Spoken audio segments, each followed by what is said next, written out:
Uwan waited outside what appeared to be a clock shop of some sort, apparently owned by a man named Mikhail. Around him, raindrops began to fall. He took a slow breath in and thought about what had brought him here. Back in Australia, shortly after the hole in the air appeared on the planet, he began to be able to see things others could not.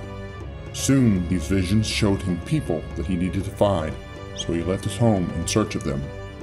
At first, he wasn't sure how he was supposed to get to where these people were. When he got to the seaport town of Darwin, he wasn't sure what to do next. Then the visions showed him a man who needed someone to work on the ship as it traveled to Indonesia. From that, he learned that the visions would lead him where he needed to go.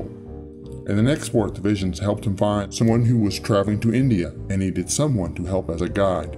And, although Uwan had never been, his visions gave him enough information to convince them to hire him. Each stop of the way, his vision would lead him in surprising ways, but ultimately he found himself in a large town in Russia. Yesterday, he quickly had found the man and followed him to see where he would go and then hopefully talk to him. But that proved to be much harder than he expected. Along the streets were a great number of people, and the streets themselves were crowded with speeding vehicles. While this caused trouble for Uwan, it didn't bother the man at all. He moved quickly without hesitation, occasionally making odd turns but never slowing down and never running into anyone. He would cut across the road again, not slowing down or speeding up, but, well, perfectly timed each step as to not hit anyone or have anyone or thing hit him. Soon he was too far ahead for Uwan to catch. The next day, Uwan took a different approach. He closed his eyes and thought where the man would end up instead of where he was at the moment. This brought him to the clock shop. He stood on the street across from the shop waiting for the man. Soon the man he was seeking came walking down the street towards this shop. The rain had begun to fall more heavily, and the man moved oddly side to side in a halting manner. It appeared he was the owner of the shop as he got keys out of his pocket, opened the door, and stepped inside. A mere minute after the man entered his shop, Uwan entered to find the man sitting at his desk working on some watches. Uwan noticed that despite the heavy rain, the man was completely dry. Did he dodge all those raindrops? The bell on the door caused the man to look up, and although Uwan was dressed normally as an aborigine, he imagined that this would still surprise the man. And although this appeared to be true, the man quickly gathered himself and addressed Uwan directly. At first, the man spoke in what Uwan would guess would be Russian. But seeing the confusion on Uwan's face, he attempted to speak to Uwan in English. Hello? You don't look like you're from around here. Can I help you? Sort of. You're needed. Oh, do you need a watch repair? No, I need your, other talents. I don't think I know what you mean. I saw you yesterday, walking, not breaking stride, never hitting one or being hit. And just now, you dodged those raindrops. Sorry, I think you are mistaken. You must be tired from your journey.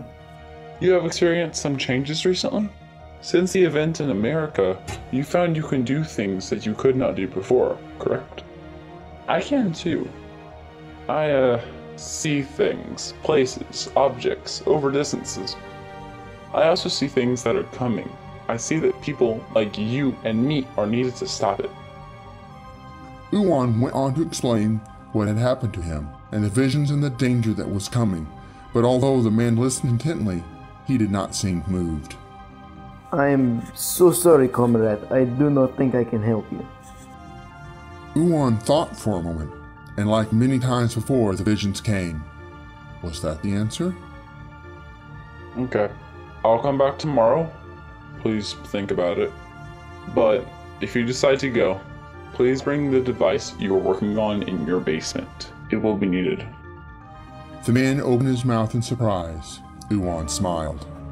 Like I said, I see things. Good day, sir. The door closed and Mikhail sat in silence. How did he know? Well, that was a dumb thought. He sees things. Mikhail was working on something, a weapon. He liked building things, and with the abilities that he now possessed, he was trying to think of ways to use them. Not really for anything specific, but because he could. But the man that identified himself as Uwan gave him a different purpose. The destruction of the world was coming. Mikhail told himself that he would think on it for the rest of the day, although by that time he knew what his answer would be. The next day, Uwan was waiting on him at the shop. The device Mikhail was working on was slung over his shoulder in a bag. Okay, I will go. What do we do next? Next, we go to Greenland. Oh, really?